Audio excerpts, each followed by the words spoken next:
এদের হাত দিয়া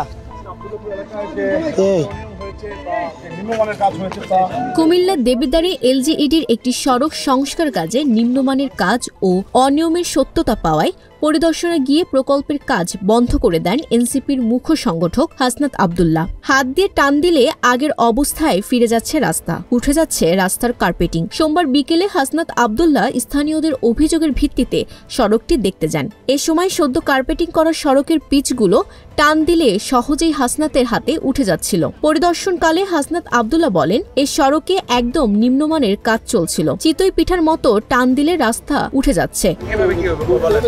সরকার বাজেট দিয়েছে 40 মিলি, কিন্তু এখানে দেওয়া হচ্ছে 22 থেকে 25 মিলি। তারা মাটির ওপর পিচ ঢালাই দিচ্ছে।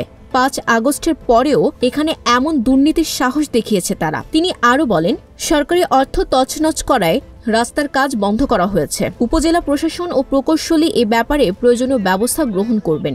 জনগণের টাকা যেন সদ্ব্যবহার হয়, 1 টাকাও যেন কারো পকেটে না ঢুকে। সরকার যেই টাকা দিবে তা মানুষের শ্রমগামের টাকা, করের টাকা। এ টাকা কোনোভাবেই অপচয় হওয়া যাবে না। Sabikun Nahar, Sadia, news flash 71।